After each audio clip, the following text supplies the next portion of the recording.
Shabbat Shalom Umvorach Beshem Hashem Naaseh Venasler Shnizke Leagdil Torah Uleadira Betachlit Shalirat Shamaim. Nous sommes aujourd'hui le 5 février et le 23 du mois de Shvat. Bezrat Hashem Itbarach. Shiur spécial aujourd'hui Bezrat Hashem pour une grande réussite. Vraiment. Pour avoir un beau bébé Bezrat Hashem Itbarach dans les meilleures conditions du monde avec l'aide d'Hashem.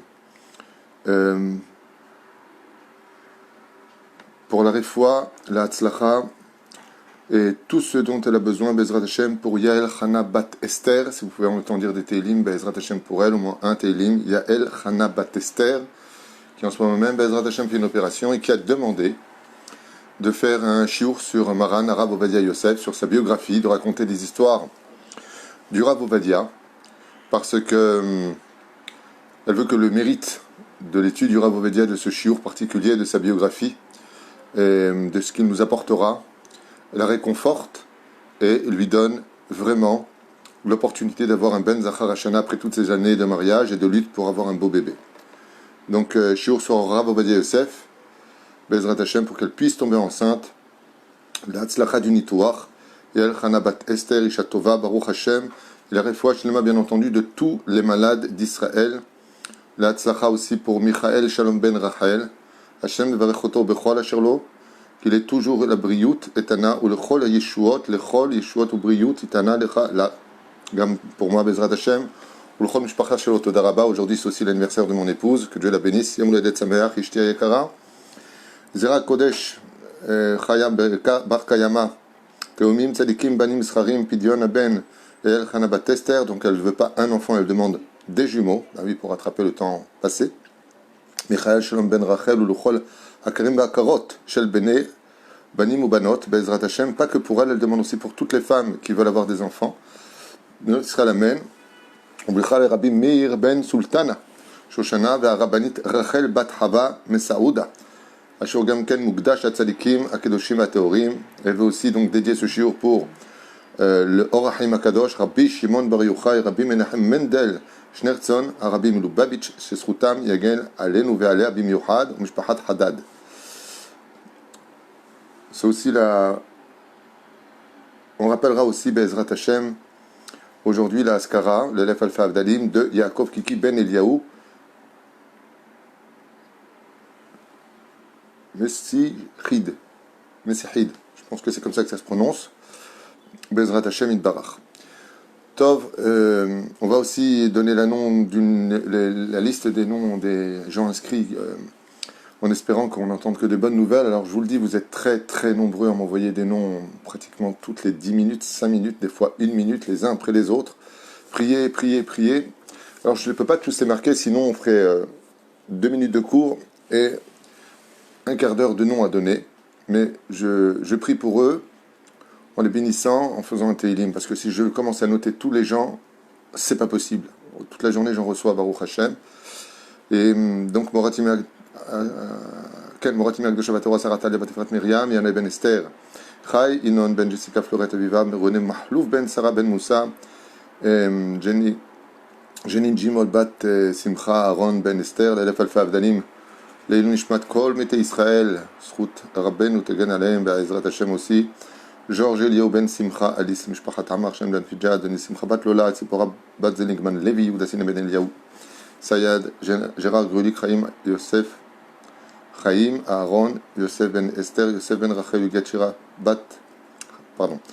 Huguet Shira Chaya, Bat Yvonne Mesaouda, Myriam, Bat Zerbib, Michel, Simcha Bat Esther, David, Eliaou, Baruch Ben Marcel, Michal, Shira Bat Hanina, Alea Shalom, Roi Hashem Tenachena, Began Aïdan, Elion, Lechol Ashrovot, Shurvim Imam, Vechen Yehi Ratson Velomar Amen. Voilà, encore 2 noms, je vous embête pas plus. Victor Chaim Ben Miriam, Jocelyne Menana, Naomi, Be'ezrat Hashem, Refoua Shlema, Refoua Tenefesh, Refoua Tagouf. Et aussi, sans séquelles, Be'ezrat Hashem, Refoua Shlema pour Ariel, Raphaël, Ben Dina. Be'ezrat Hashem, Refoua Shlema, Refoua Tenefesh, Refoua Tagouf, Kol Am Israël. Il est presque 10 heures, il reste quelques minutes, mais on commence déjà ce shiur, puisqu'on en a d'autres qui suivront ce vendredi 5 du mois de février, Kav Gimel Be'ezrat Hashem, du mois de Shevat. Alors, c'est vrai qu'il y a beaucoup de biographies qui ont été écrites, mais la biographie de Maran est une biographie spéciale. Pourquoi? Parce qu'elle s'adresse à notre génération. La génération. Pas tout le monde a eu le mérite de rencontrer le Rabbi Lubavitch, pas tout le monde a eu le mérite d'aller le voir. Et Baba Saleh, c'est pas tellement longtemps, mais quand on était jeune, on entendait à peine parler de lui. Il y en a qui ont le mérite de le voir, mais il appartient malgré tout à la génération qui nous a juste devancé, c'est la génération de mes parents dans l'absolu. Nous, on est dans la frontière. Par contre, Maran, le Rav Ovadia Yosef, il nous a quittés il y a juste quelques années, et on le voyait vraiment partout. En tout cas, nous, en Eretz Israël, on avait l'habitude d'écouter les shiurim de Maran. Moi, j'allais à Moussaïef à l'époque, à Jérusalem, tous les Motzei Shabbat, pendant plus de 2-3 ans, à écouter ces shiurim. On était des centaines, à côté du Shuk HaBukharim à Jérusalem, et on a eu le mérite de se retrouver dans plusieurs occasions face à lui. Baruch Hashem, c'était un grand, grand, grand mérite. Et il faut savoir que ce tzaddik exceptionnel est différent des autres. Pourquoi différent des autres? Eh bien parce que non seulement c'était un maître illustre dans le domaine du pardès de la Torah, les gens ne le savent pas, mais il faut savoir que le Rav Ovadia Yosef n'était pas que le maître absolu de la halacha. Et quand je vous dis le maître absolu, c'est parce que je pense tous les Gedolim, quand je vous dis tous les Gedolim, le disent, pas moi. Tous les Gedolim, tous les poskim les plus importants disent que Maran Rav Ovadia Yosef était le maître de la halacha, puisqu'il a lutté, non pas contre les grands en Torah, mais il a lutté pour que l'étendard de Rabbi Yosef Karo revienne, comme il disait toujours dans ses shiurim, on ne met pas deux lions dans une tanière. Ici, c'est Eretz Israël, et le roi de ce lieu, c'est Rabbi Yosef Karo. On peut dire que vraiment, à travers tout ce que nous avons apporté de nos traditions, le Rav Toledano avec son Shulchan Aruch du Maroc, les traditions marocaines, les traditions tunisiennes, les halachot que nous avions, eh bien, souvent j'entendais les gens dire c'est dommage qu'on n'a pas qu'une seule halacha, c'est dommage qu'on n'a pas un seul truc, on n'est jamais d'accord les uns les autres, on ne va jamais manger les uns chez les autres, chacun a son minag, alors qu'on est un seul peuple, une seule Torah, un seul Dieu. Qu'est-ce qu'a fait Maran Rav Ovadia Yosef? Eh bien, il a pris cette occasion extraordinaire de relever l'étendard avec une kedusha hors du commun, et il a écrit donc plus de 54 livres, je crois, 52 ou 54, je ne me rappelle pas, pour pouvoir, Bezrat Hashem, montrer, dont un des plus connus dans le monde est Yabbi Omer, tout le monde connaît Chazon Ovadia, Yabbi Omer, on va en parler tout à l'heure, Bezrat Hashem, et Alichot Olam, où il remet les halachot d'un des maîtres que lui-même appréciait plus que tout au monde, et qu'il a eu la visite le mérite et la visite dans ses rêves, c'était le Ben Ishraï. Alors c'est vrai que, comme dit Rav Ovadia Yosef, Akol Tov Yafé, mais encore une fois, que tu t'appelles le Ben Ishraï, que tu t'appelles qui tu t'appelles, ici, il y a déjà un maître. C'est Rabbi Yosef Karo, le Shulchan Aruch. Ça a été vraiment son combat, toute sa vie durant, et en même temps pour amener tous les juifs sfarades, en tout cas, comme ils disent souvent, les Ashkenazim, ils ont leur maître. Nous, les Sfaradim, nous avons le Shulchan Aruch. Il n'y a rien de mal à cela. Le Rav Mordechai Yehuzatsa, lui, prenait plutôt pour la halakha du Ben Ishraï, puisque le Ben Ishraï est aussi basé selon beaucoup des enseignements du Harizal. Inematov Umanaim, le Rav Ovadia n'est pas possèle, cela, mais il dit malgré tout, qu'est-ce que dit Shulchan Aruch à quelques exceptions prêtes. Alors on va parler de lui brièvement, même si ça peut durer des heures, je vous affirme, parce que ce grand personnage n'était pas qu'un homme de Dieu, un homme pieux, un homme sensible, un homme exceptionnel, vraiment. Son savoir était infini. C'est choquant quand on étudie ses livres, c'est choquant quand on étudie ses livres de voir que si jeune il a compilé Yabbi Omer et que sur une seule question qui est posée, non seulement il donne la réponse, mais tout ce que toi tu pourrais dire pour le contredire, il l'a déjà marqué et il explique comment il faut le comprendre. Et il ramène les références d'où il faut le comprendre, comme il a compris. C'est infini. Quand par exemple le Rav Ovadia Yosef fait un psak sur une question donnée, alors il dit son psak, il donne son raisonnement, puis quand tu tournes la feuille, tu as 80, 90 et encore plus de références. Il te ramène, et il te ramène, et il te ramène, et il te ramène. Et si tu dis, si toi, Sotium Tov, il dit comme ça, alors sache une chose, il faut le comprendre comme cela, parce que lui, il ramène sur ça. Et après, qu'est-ce qu'il fait? Comme on voit que les plus grands piliers de la Torah, ils ont dit que c'est moutard, et eux, ils disent que c'est assour. alors il va aller selon ce même principe qu'a fait Rabbi Yosef Karo entre les trois piliers du Shulchan Aruch qui l'ont précédé, le Rambam, le Rosh, le Rif, et il allait selon la majorité en général.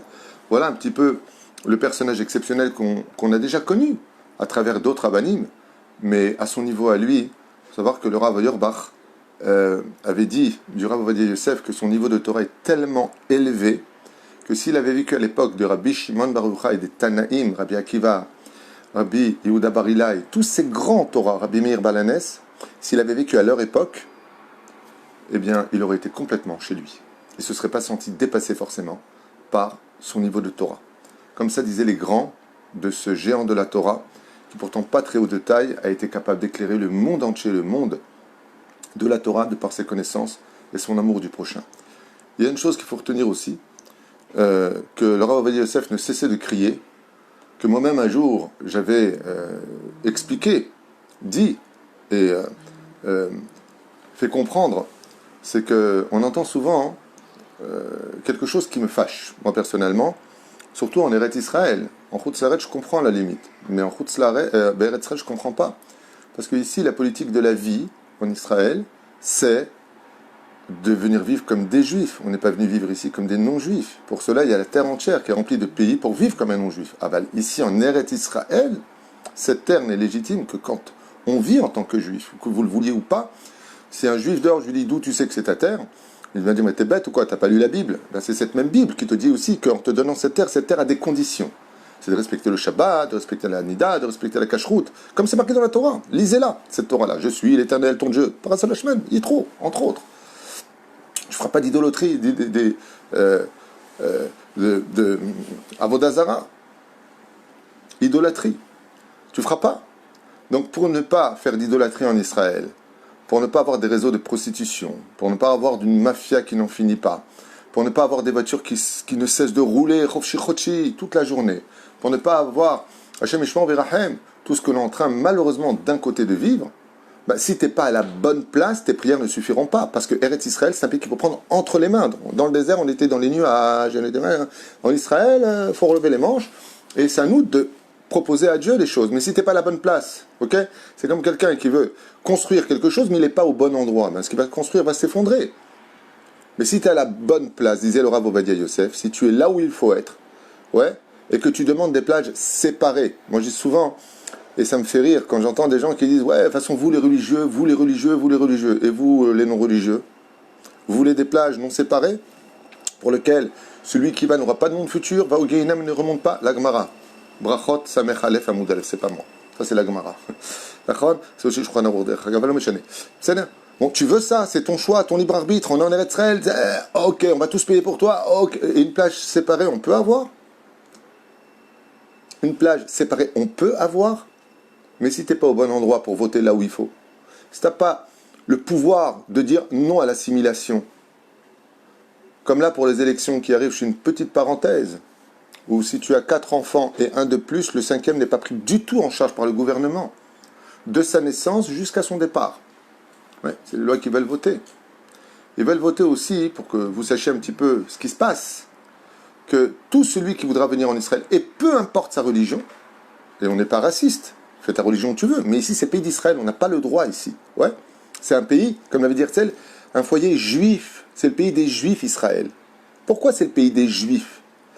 Tout simplement parce que si on fait rentrer les autres dans ce côté cosmopolite, et qu'ils sont confrontés à nous, dans 2 générations, il n'y a plus d'Israël, parce qu'un juif qui se marie avec un non-juif tue la descendance. Donc on n'a pas le choix. Mais si on n'est pas au bon endroit pour dire non, on s'y oppose, ben on sera là avec nos petits chapeaux, comme des curés dans des monastères. Il faut qu'on soit là-bas. Il faut qu'on soit fort. Parce que c'est là-bas que ça se passe, c'est pas ici.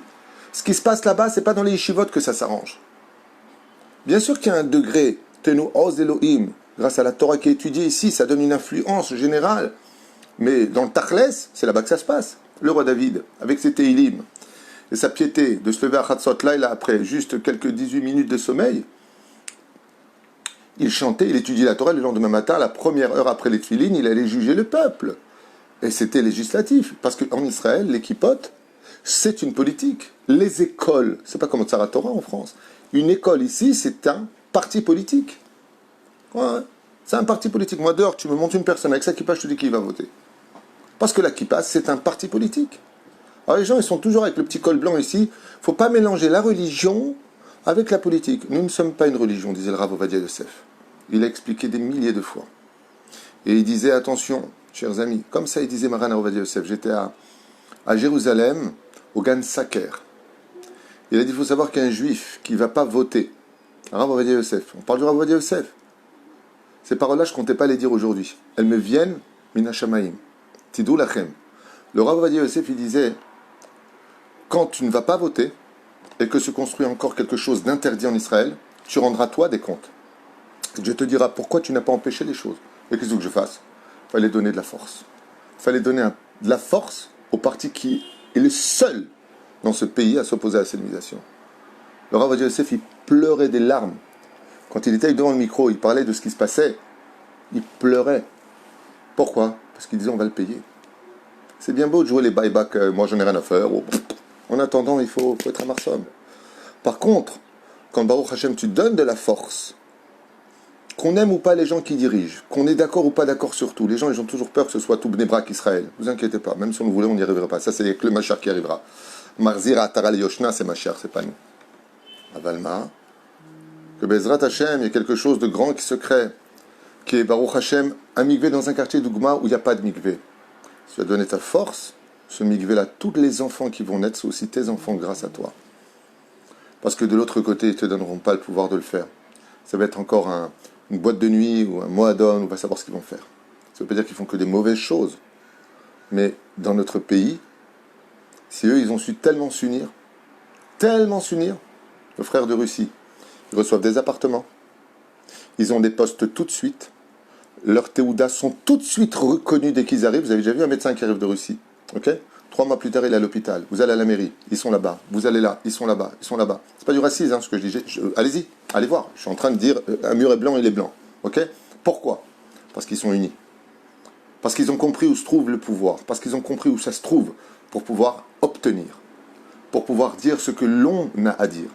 Et nous, on est presque 200 000 francophones ici dans le pays. On est divisé en plus de 300 000 déotes. Vous comprenez ce qui se passe? Maran Rav Ovadia Yosef, il a mis ses pieds dans la boue, dans le monde de la politique, parce que la politique c'est sale. Mais il sait qu'à travers cette boue, il y a des diamants récupérés. C'est placer, éviter, barrer le chemin à l'assimilation dans notre pays. Non pas pour qu'on soit encore tous plus religieux, amen. Ça c'est une question de libre arbitre. Mais pour que quand quelqu'un dit ouais, on veut ceci et cela contre la Torah, qui amènerait notre pays à une perte totale, encore plus de porcs et encore plus de Hachem Ishmor que vous savez déjà, bien, si vous n'êtes pas là, qui va les arrêter? Le seul parti, chers amis, le seul et unique parti qui est clair et net, mêlé à la politique contre l'assimilation, sachez-le, c'est le parti chasse. Le parti, comme je l'ai marqué d'ailleurs ici, que le Rav Ovadia Yosef, Zecher Tzadik Vekadosh Libracha, va prendre entre les mains. Et je me souviens qu'au Gan Saker, il avait dit, tout celui qui donne de la force à mon parti, je lui promets l'Olam Haba. J'y étais, c'est pas quelqu'un qui me l'a raconté. J'étais même choqué de ce qu'il avait dit. Comment tu peux promettre une chose pareille? C'est incommensurable. Pourquoi? Parce qu'on ne peut pas parler du Rav Ovadia Yosef si on ne parle pas de chasse. C'est un de ses chefs-d'œuvre. Il est né le 23 septembre 1920 dans la ville de Bagdad, donc pas à Bagdad, en Irak.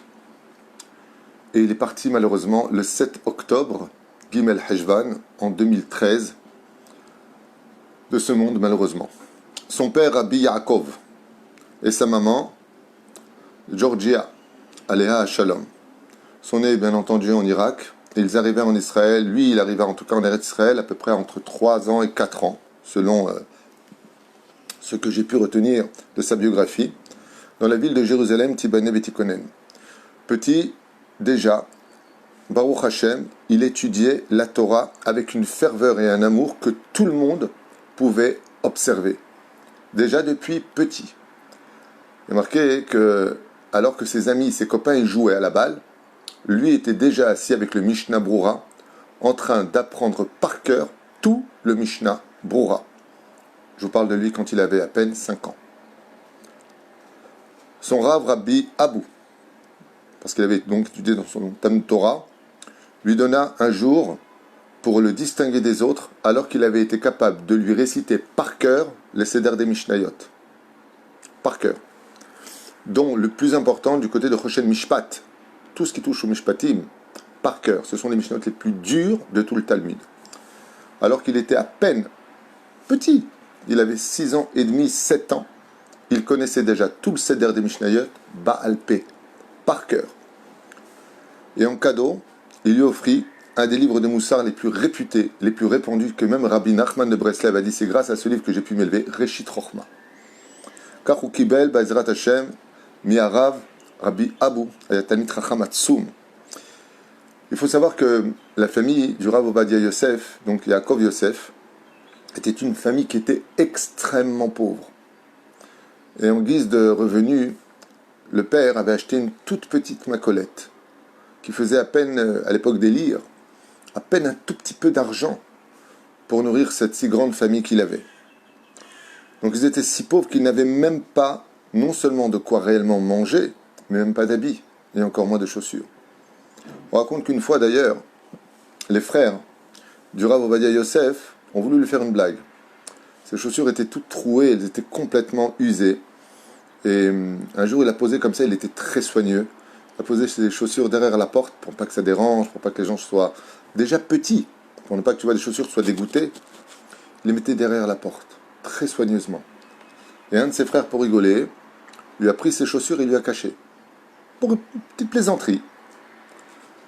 Quand le petit Ovadia Yosef, quand il était enfant, le petit qui est devenu très grand, Maran Arav Ovadia Yosef, a cherché ses chaussures pour courir au Beth Midrash et étudier la Torah.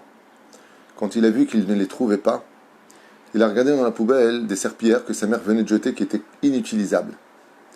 Et il en a fait des chaussures. Il les a mis autour de son pied pour ne pas marcher pieds nus. Et c'est avec des serpillères usagées qu'il a couru au Beth Midrash. Peu importe avec quoi je marche, je n'annule pas l'étude de la Torah. Je parle de cette histoire quand il avait à peu près 5 ans et demi, 6 ans. J'ai pas de chaussures, je les trouve pas, mais je suis en train de faire Bitul Torah. On dit que le Chafetz Chaim lui-même avait retiré les lacets de ses chaussures pour pas perdre le temps de faire le nœud, de les attacher, parce qu'il avait fait un calcul que sur 1 an, ça lui prenait sur 1 année de faire les rosettes sur ses 2 pieds, c'est-à-dire attacher ses 2 pieds, ça lui prenait à peu près 10 minutes sur 1 année, au niveau du calcul des secondes. Donc il a dit quoi, je perds 10 minutes de Torah pour acheter, c'est pas la peine d'attacher les chaussures. Et après, il a acheté des chaussures qui n'avaient plus de lacets pour éviter de perdre du temps et de ne pas le donner à l'étude de la Torah. Alors, il prit donc des serpillères très usagées en guise de chaussures pour courir, aller étudier. Très vite, le Rav Ovadia Yosef, déjà très jeune, est rentré dans la yeshiva la plus mefoursemet, la plus connue à cette époque du monde sfarad, yeshiva de Porat Yosef, en face du Kotel, qui avait été ordonné par sa construction par justement le Ben Ishraï, Rabbi Yosef Haïm, un richissime qui était venu le voir et qui lui a posé la question et lui a dit « J'ai une très grosse somme d'argent et je voudrais construire un hôpital. » Qui il était parti voir pour cette question? Rabbi Yosef Haïm. Et il lui a dit « Si tu veux construire un hôpital, si c'est ce que tu veux faire, eh bien, construis un hôpital pour les âmes et que de là-bas sortent Bezrat Hashem que des Gdolim. » Et il a construit, au lieu de construire un hôpital, la yeshiva de Porat Yosef, où tous les plus grands que vous connaissez dans ce monde sont sortis de là-bas. Tous les plus grands.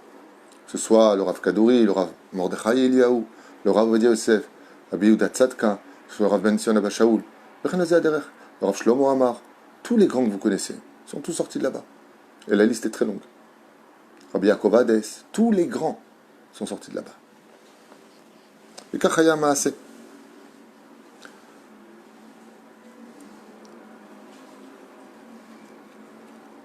Son père, Rabbi Yaakov, le père du Rav Ovadia Yosef, il avait besoin de son fils.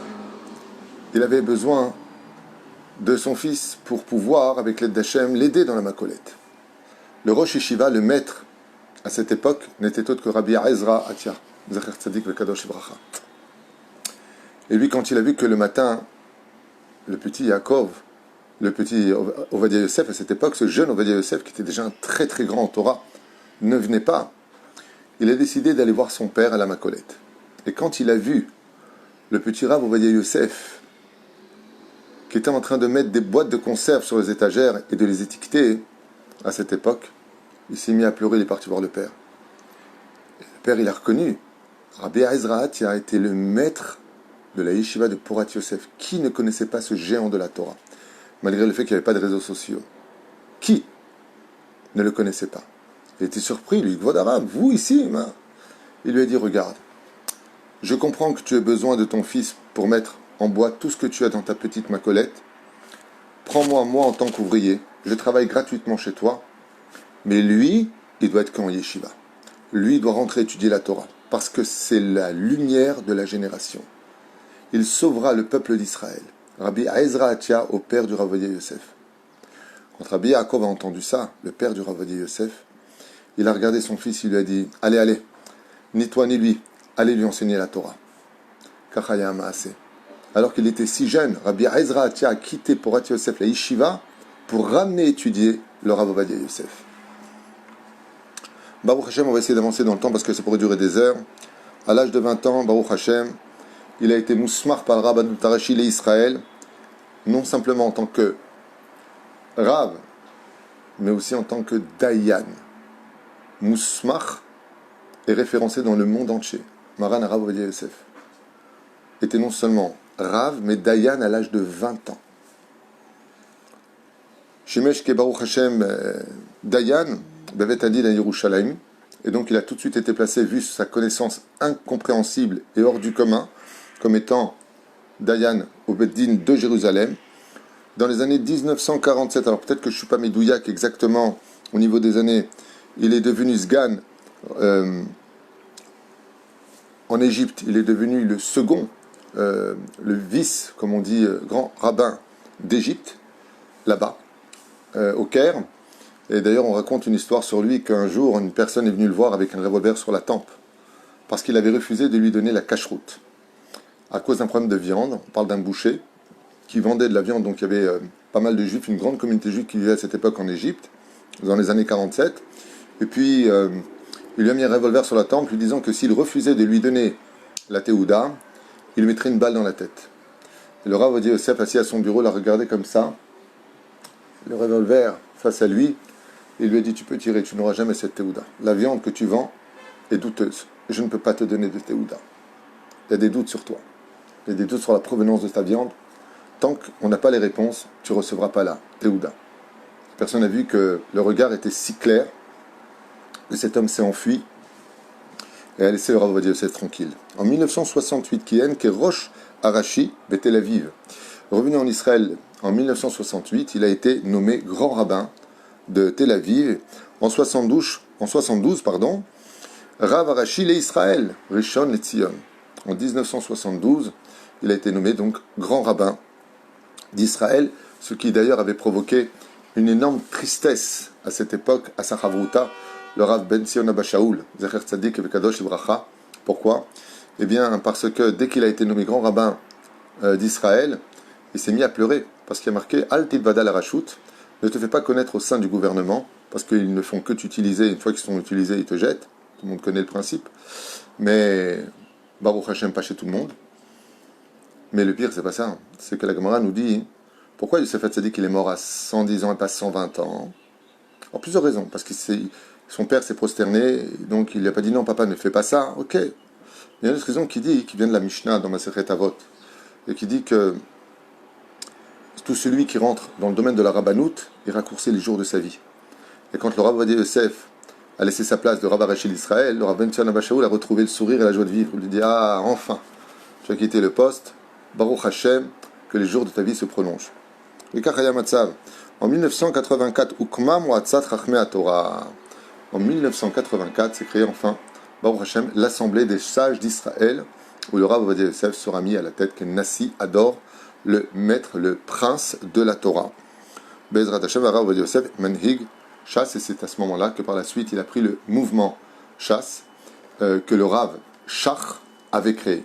Ce n'est pas le Rav Ovadia Yosef qui a créé le mouvement Shas, mais les rênes ont été données au Rav Ovadia Yosef par le Rav Shach, sur d'ailleurs un conflit de Hanaga, un conflit d'idéologie par rapport au fait de diriger le pays. Et le Rav Ovadia Yosef en est devenu le responsable et le maître.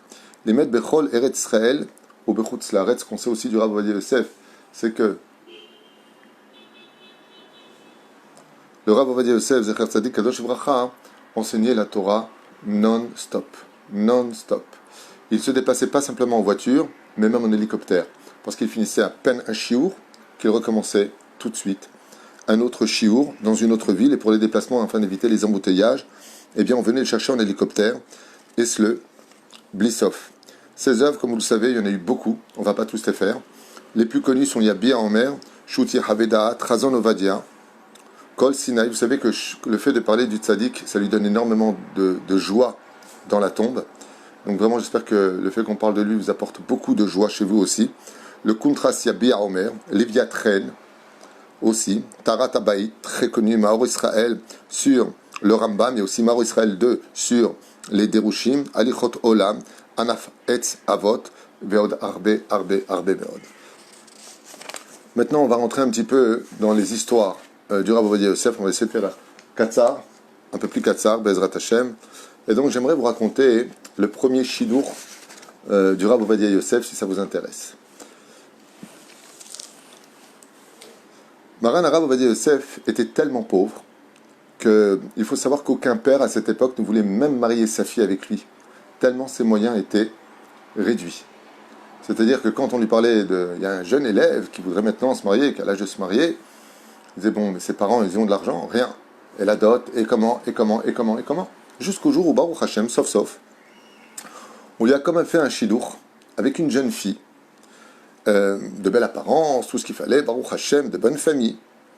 Et ils avaient même fixé carrément une date de mariage.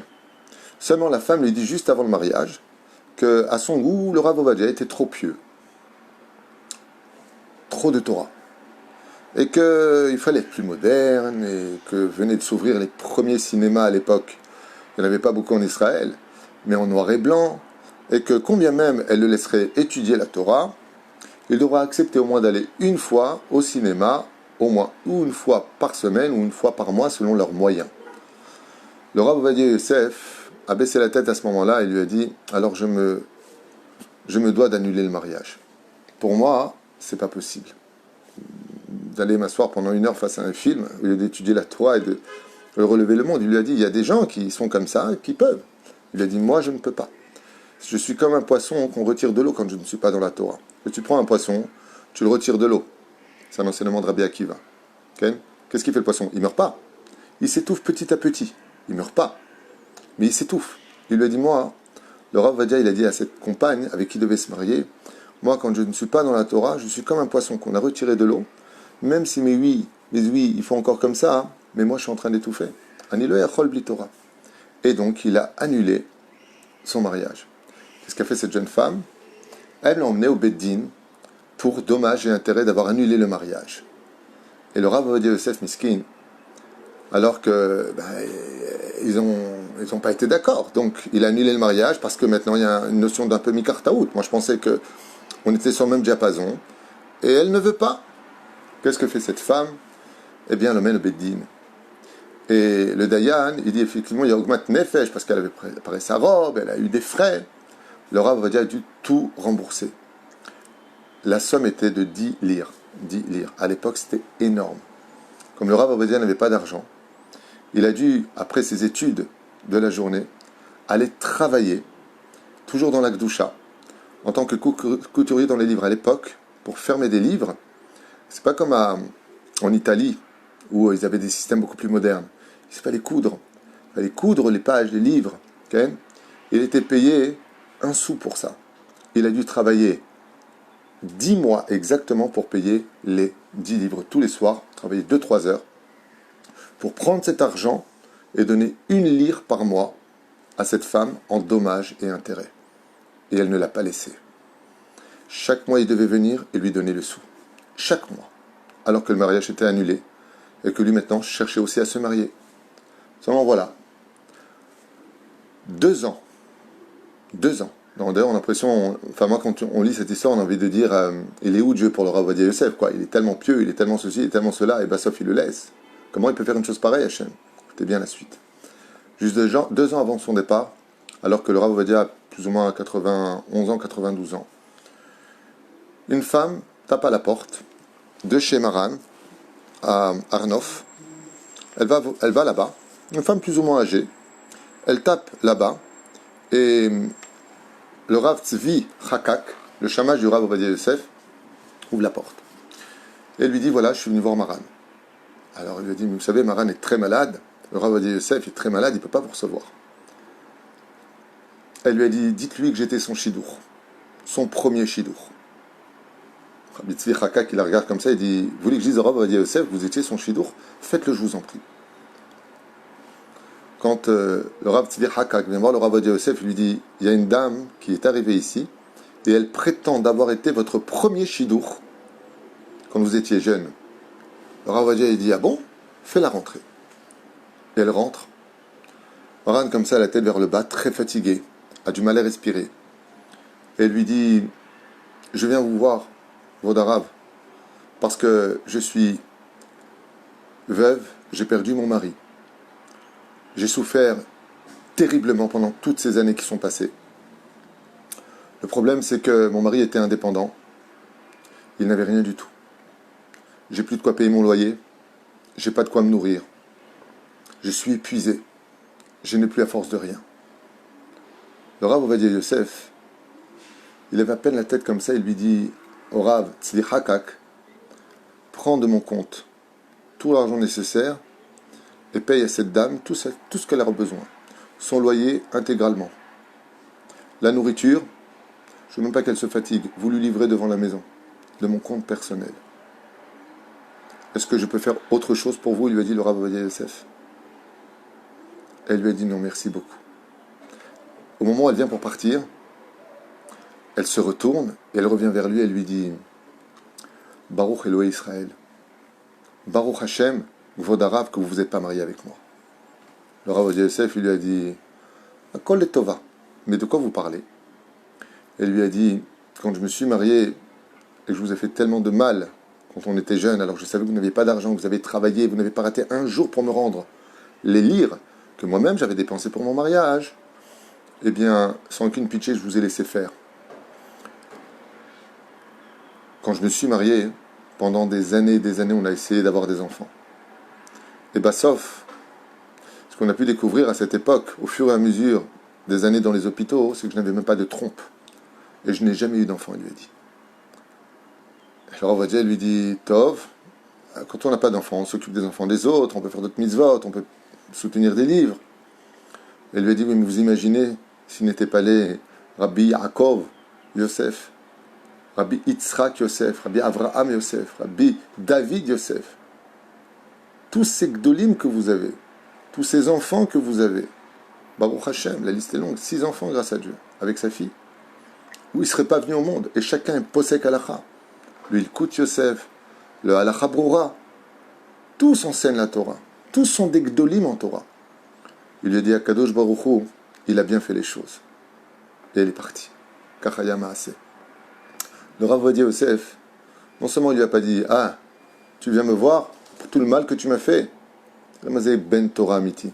Non seulement il n'a rien relevé, la tête en bas, mais il lui a dit jusqu'à la fin de ta vie, tu n'auras plus aucun souci. Vous prenez de mon compte et vous lui payez le loyer et la nourriture et tout ce qu'elle a besoin. Il lui a dit Rav Tzvi Chakak, veillez bien qu'elle ne manque de rien. Lechi le shalom v'tatzlichi b'darkecha tov u'shnotayich b'neimim.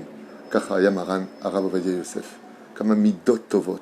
Pas simplement de la Torah, kama anava. Je dis franchement, une des choses qui m'est le plus choqué quand j'allais au cours du Rav Ovadia Yosef, c'est que très souvent se tenait à côté de lui le Rav Reuven Elbaz. Extraordinaire. Rabbi Reuven Elbaz. Okay? La yeshiva de Rohaim. Il faut voir le nombre de rabbanim qui étaient à côté de lui. Et quand arrivait Maran, tout le monde se levait, bien entendu. Chacun lui embrassait la main. Mais ce qu'il y avait d'extraordinaire, qui était vraiment choquant à voir, c'est qu'il recevait tellement de compliments, que ceux qui écoutaient déjà, on avait les chevilles qui gonflaient. Et lui, il était assis comme ça, Maran, des lunettes noires, la tête vers le bas. Et dès qu'on lui donnait la parole, au lieu de... il commençait tout de suite par la halakha. Qui ilou, on n'a rien dit sur lui. Comme si que tout glissait sans rien pénétrer de son être. Et pourtant, les éloges, je vous affirme, que l'on entendait et qui sortaient de lui, je peux vous affirmer que celui qui les aurait entendus aurait eu de très très très très loin les chevilles qui gonflent, mamash. Je voudrais parler d'une deuxième femme, parce qu'on ne peut pas parler du Rav Ovadia Yosef si on ne parle pas de sa femme. C'est évident, car derrière un géant, il y a toujours une petite femme, Margalit. Zichron Livracha Rabbanit Margalit Atzadeket V'Achasida. Alors je voudrais raconter comme ça deux petites histoires sympathiques sur la Rabbanit Margalit. C'est que en 1944, il a rencontré la fille du Rav Fatal, qui s'appelait donc Margalit, et qui fut donc son deuxième shidour et son épouse, Baruch Hashem. Il faut savoir que ce shidour a très mal commencé. Pourquoi? Parce que Maran Rav Ovadia Yosef, quand on a fait le shidour, il a vu que c'était la fille du Rav Fatal. Et Baruch Hashem, il a à peine regardé comme ça, il a décédé, Baruch Hashem. Et il y a eu deux choses qui se sont passées. La première, c'est que quand il venait à la maison de son futur beau-père, le Rav Fatal, étudier la Torah, elle, quand elle entendait que son shidduch était rentré, elle sortait, elle se mettait dans le salon et elle regardait étudier. Sur le fauteuil, avec beaucoup d'humilité et beaucoup de tzniut. Et le Rav Ovadia Yosef, il était tellement dans la Torah, ni la regardait, ni rien du tout. Et quand il partait, il partait. Un jour, elle lui a dit, hey, moi j'en ai marre, hein. Si c'est comme ça, je vais annuler le shidduch. Alors le Rav Ovadia dit, pourquoi? Il lui dit, quoi, tu viens dans la maison, tu viens voir mon père, tu étudies avec lui la Torah, je suis à côté, même pas un regard, même pas un sourire, même pas... Il lui a dit, mais Biaïnara, tu es tellement merveilleuse que je ne veux pas rentrer dans mon esprit des choses. Tu vas être ma femme. On va partager une vie entière. On va être ensemble, Bezrat Hashem. On va avoir des enfants ensemble. Et Marguerite l'avait mal pris, mais elle a accepté. Mais le plus marrant, c'est pas ça. Le plus marrant, c'est que pendant leur shidour, le Rav Ovadia Yosef, il rencontrait son shidour pendant Shabbat. Et je vous raconte une anecdote qu'a raconté son fils, Rabbi Yitzhak Yosef. Alors qu'ils étaient en train de marcher délicatement, gentiment, à Jérusalem, eh bien, le Rav Ovadia lui dit, tu peux t'asseoir ici sur le banc un instant, tu vois là, juste là, au bout de la rue, il y a une bête à Knesset. J'ai un petit cours à faire d'Alachot et je reviens. Alors, ok, va, je t'attends. La Gdil Torah la dira, c'est Shabbat, va. Et le Rav Ovadia, il s'attarde et il sort. Il continue la rue, il prend à droite et à gauche, et il dit à sa femme, regarde, il y a une pierre très agréable, tu peux t'asseoir un instant, je vais faire un cours juste ici, pas longtemps. Je ressors et on continue. Elle a quitté ça, elle lui a dit d'accord. Au bout de la troisième synagogue, elle lui a dit, Rabbi Yosef, on est en Shilour. Il lui dit, écoute, je vais être clair avec toi.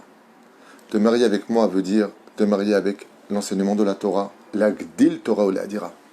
Le seul moment de libre que j'ai pour le Shilour, c'est d'aller d'une synagogue à une autre synagogue. Marguerite a compris ce jour-là, comme elle le témoigne elle-même, qu'elle s'était mariée avec le Har Sinaï. Et elle témoigne que son mari n'était que Torah. 100% Torah. Kachaya Amaase. L'Iprinat Margalit, Zechnana Libracha. Il faut savoir que cette femme extraordinaire qui était Margalit, Derech Hagav, était celle qui prenait beaucoup en main tout le domaine, c'était une pilpel, des affaires du Rav Ovadia Yosef. Une fois, il fallait construire. Le Rav Ovadia Yosef est revenu du Brésil et s'était rendu compte qu'il y avait une très grosse communauté juive et qu'il n'y avait pas d'yeshiva. Alors il n'était pas bien dans l'avion et sa femme lui a dit, il lui a dit, il faut construire une yeshiva. Elle lui a dit, je m'en occupe. Elle a appelé Safra au téléphone, la banque, et elle lui a dit, bon, il nous faut 2 millions de dollars, mon mari il a besoin de construire une yeshiva dans tel endroit, je me rappelle peut-être Rio, peut-être Janeiro, Nilo de Bidjouk, dans quel bled du Brésil, mais parce qu'il y a une très grosse communauté juive là-bas, et ils n'ont pas de yeshiva. En même pas 2 mois, les travaux avaient déjà commencé, 2-3 mois, là-bas, à l'endroit.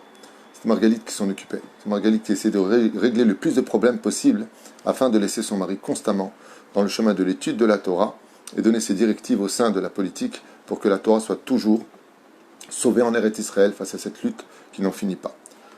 Encore une petite histoire, une des histoires les plus connues, puis je vous quitterai avec ça parce qu'il y a tellement d'histoires sur Maran Rav Ovadia Yosef, tellement d'histoires. euh, sur ce merveilleux personnage. Même si aujourd'hui sous terre, il continue à vivre dans le cœur de tous ceux qui l'ont connu, qui l'ont étudié, qui l'ont aimé, et surtout respecté. Une histoire très connue avec la journaliste de Tel Aviv, je ne sais pas si vous connaissez cette histoire, mais elle est très connue en Israël.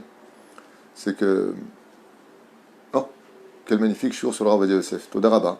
J'ai préparé à toute vitesse. C'était la demande de la femme qui a acheté ce shiur et qui a demandé une biographie sur le Rav Ovadia Yosef, et je vais vous dire pourquoi. Elle a demandé parce qu'il lui semble qu'un jour, elle a dit un mot de travers sur le Rav Ovadia Yosef, et elle le regrette tellement, elle ne savait pas qui il était, qu'elle m'a supplié pour Kapara de faire ce cours. Voilà, je vous le dis. Et je voudrais que ce shiur, en l'honneur du Rav Ovadia Yosef, même si j'estime que je n'ai pas la bouche assez propre pour parler de lui, et je le pense, soit aussi pour la Kapara de tous ceux qui l'ont mal jugé, tous ceux qui l'ont critiqué, ceux qui ont osé ouvrir leur bouche sur lui. On a le droit de ne pas être d'accord, c'est ton droit. Si tu penses que tu as le même niveau que lui, hein, bien sûr. Mais on n'a pas le droit de critiquer un Rav. C'est comme les gens qui parlaient du Rabbi Lubavitch. Ouais, je ne permets pas. Rav Kook, je ne permets pas. Moi, mes oreilles ne permettent pas d'entendre ce genre de choses. Tu n'es pas d'accord avec le Rav de qui tu veux, c'est ton droit. Aval Tilmat Ksat qui il était. Parce que la seule chose que je vous souhaite de tout mon cœur et que je me souhaite de tout mon cœur, c'est qu'on ait le mérite d'être la poussière sous leurs pieds dans le Olam Haba. Il y aura de qu'on ait déjà ce mérite d'être la poussière de leurs pieds. Je vous le dis. On ne sait pas de qui on parle. On ne sait pas de qui on parle. Alors j'en raconte une histoire à propos du Rav Ovadia Yosef qui avait été critiqué, comme tous ces pauvres mamaches terribles personnes, ces pseudo-acteurs qui font des caricatures, des mensonges, ils font rire des centaines de milliers de personnes en imitant le Rav Kanievski, en imitant le Rav Ovadia Yosef. Tu as eu l'argent, Arié, tu as eu l'argent pour nos yeshivot. On les a bien eus. Bravo. On passait Esther Amalka pour une prostituée dans leur... comment ça s'appelle, Yehudim Baïm, ou je sais pas quoi, Eretz Deret, toutes sortes d'insultes, et les gens rigolent. Mon Dieu, mon Dieu, mon Dieu. Le pire, c'est que même si les tzadikim y pardonnent, Dieu ne pardonnera pas. Sachez-le. Assour, les daber klal, al tzadikim. Une fois, Rabbi Eliezer, le fils de Rabbi Shimon Bar Yochai, quand il est décédé, elle l'a mis dans le grenier, sur sa demande. Et alors qu'elle venait le laver, elle a vu, il était mort. Elle avait un ver de terre qui sortait de son oreille. Elle lui a dit, Kodesh Kodashim, un homme comme toi, que Rabbi Shimon Bar Yochai a dit qu'il était encore plus grand que lui, tu as un ver qui sort de l'oreille. Il lui a répondu alors qu'il était décédé. Une fois, j'ai entendu quelqu'un qui disait du mal d'un tzaddik et j'ai rien dit. À cause de ça, le ver, il est dans mon oreille. Cette oreille qui n'a pas réagi alors qu'elle avait entendu, elle était punie par un ver qui l'a mangé, qui vient. C'est comme un chamour de rire de cela. Cette journaliste, très moqueuse et sans réellement émouna, savait que Maran Rav Ovadia Yosef était méod, très mahmir sur l'importance des femmes agunotes. Une femme aguna, c'est une femme dont le mari a disparu, ou que le mari a laissé tomber, du jour au lendemain, sans lui donner de nouvelles. Peki Caron s'est alarmé. Il a été pris prisonnier ailleurs, on ne sait pas où il est passé, on ne retrouve pas son corps. Il est parti sur les océans. Là, il dit Maou. Si Chazashom se marie, et que le mari est vivant, parce que le mari n'est pas revenu, alors tous les enfants qui vont naître d'abord de cette union, elle, c'est une femme qui trompe son mari, puisqu'elle est encore mariée, et les enfants qui vont naître sont des bâtards, puisque c'est une femme mariée qui a eu des enfants avec un autre homme. La décision de dire et de la tirisha aguna, faut être un aigle de la Torah pour oser le faire. Même mettre son nez là-dedans, la majeure partie des grands Torah n'osent pas toucher à ce sujet-là. Pourquoi ? C'est une responsabilité que tu paieras toi. Si tu t'es trompé, chasve shalom, tous les interdits de cette union, c'est toi qui les payes, c'est toi qui as dit oui. Le Rav Ovadia Yosef, non seulement est rentré dans l'eau de la Torah, mais rentré aussi dans le feu des complexités d'une femme aguna. Une anecdote dans l'anecdote. Avant qu'il ne décède, il a dû faire une opération. Et on lui a dit que l'opération, peut-être qu'elle réussirait, peut-être qu'elle ne réussirait pas. Et il lui a dit au médecin, et dans combien de temps vous voulez m'opérer ? Il lui a dit, à Rav Ovadia, c'est tout de suite, on vous rentre maintenant dans le bloc. Il lui a dit, alors laissez-moi 3 heures. Il a dit, 3 heures, pourquoi faire ? Il a demandé à son chamage d'amener tout de suite la voiture. On l'a ramené chez lui. 3 heures plus tard, il est revenu. Le médecin lui a dit, vous avez fini ? Il lui a dit, oui, c'est bon.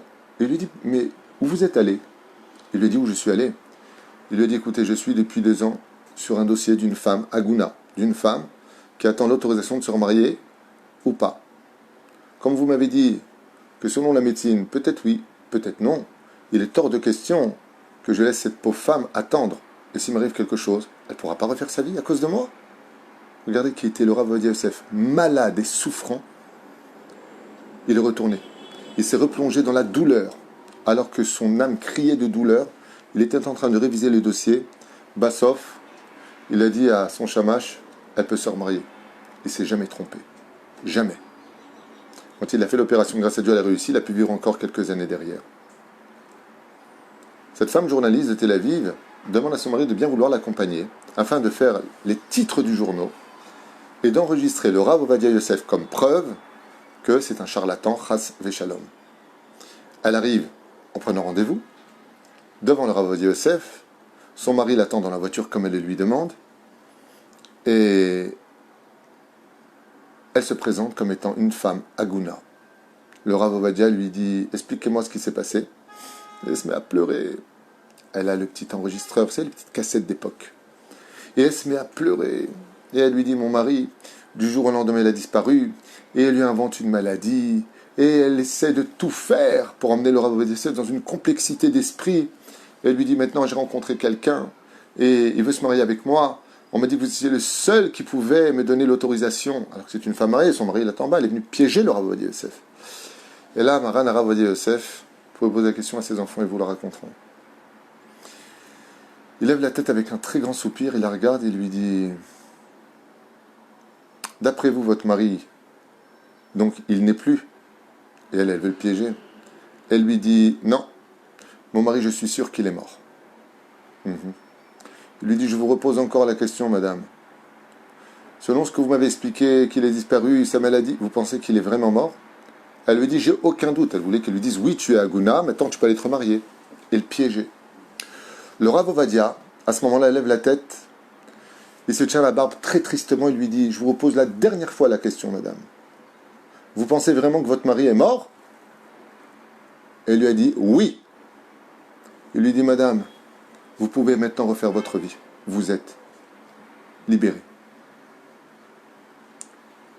Sans hésiter, elle prend son sac par terre, elle se lève folle de joie, elle quitte la maison du Rav Ovadia Yosef, mais retour sur son petit appareil et entend le Rav qui lui dit « Oui, madame, vous êtes donc une Aguna libérée, vous pouvez refaire votre vie. » Folle de joie, elle descend les escaliers, parce qu'elle a les gros titres. Demain matin, elle va mettre sur Yediot Acharonot, voilà qui est votre Rav, soi-disant, qui permet, soi-disant, le grand Rav Ovadia Yosef, voilà, mon mari est dans la voiture en bas en train de m'attendre, et il m'a dit que je pouvais déjà refaire ma vie. C'est le plus beau jour de sa vie. Seulement, le problème, c'est que quand elle arrive à la voiture et qu'elle se jette sur son mari qui l'attendait en bas, elle le trouve sans vie. Il venait de mourir d'un infarctus. Cette femme avait compris qu'elle venait de commettre la plus grave erreur de toute sa vie. Le Rav Ovadia Yosef, je ne sais pas s'il avait le roi HaKodesh, mais il l'a mis en garde. Il lui a dit, vous êtes sûr que pour vous, votre mari est mort. Vous n'avez pas menti dans l'histoire que vous dites maintenant.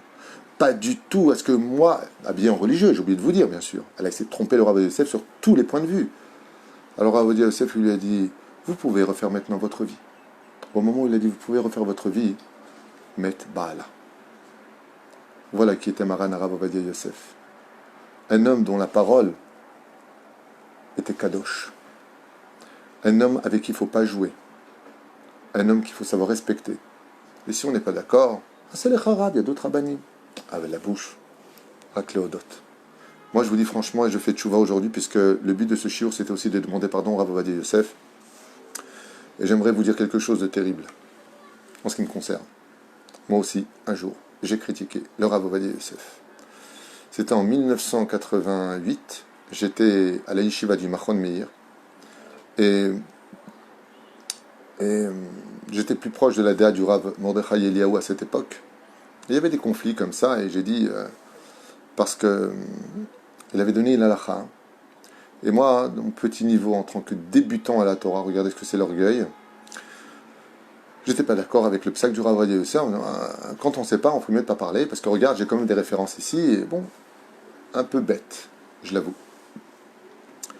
Et après, j'ai commencé à avancer dans l'étude, et j'ai acheté mon premier livre du Rav Ovadia Yosef, d'Erko Bet Midrash. Là, je l'ai aussi ici, Yabi Omer. J'ai acheté Yabi Omer pour voir ce qu'allait dire le Rav Ovadia Yosef, qu'est-ce qu'il avait à vendre, cet homme. Et quand j'ai commencé à étudier Yabi Omer, j'avais des larmes qui coulaient de mes yeux. J'avais des larmes. Quand je vous dis des larmes, c'est des larmes. Je m'en suis voulu jusqu'à l'os. Je me rappelle que je tournais les pages, et je dis, mais c'est pas possible. Je tournais les pages, et je dis, mais c'est pas possible. Mais il connaît tout. Parce que moi, mon petit niveau que j'avais de rien du tout, je ne suis pas plus aujourd'hui, mais le peu que j'avais. Mais je dis, mais la Gemara, mais il dit pas comme ça. Je tourne la page, il dit, et comme c'est marqué dans la Gemara, je dis, mais il n'y a pas un truc qu'il ne sait pas. Il n'y a pas une référence qu'il ne connaît pas. Quand j'ai vu Yabi à Omer, j'ai commencé à faire, oh, oh, oh, oh, oh, oh. Après, on m'a dit que le Rav Ovadia Yosef, il contredisait le Ben Ishraï. Ben Ishraï, ça a toujours été ma vie. Moi, j'ai fait tchouva avec le Tana Rabbi Akiva, qui était mon exemple, et le Ben Ishraï, qui était ma lumière. Tous les enseignements, pendant des années, venaient du Ben Ishraï. Alors j'ai dit, qui ose écrire contre le Ben Ishraï? Vous savez, toujours les teubés qui se prennent pour des héros, alors qu'ils ne sont même pas dignes de s'asseoir à la table d'un homme pareil. Alors j'ai acheté Alichot Olam. J'ai commencé à étudier Alichot Olam. Et là, je dis, mon Dieu, mon Dieu, mon Dieu, mon Dieu.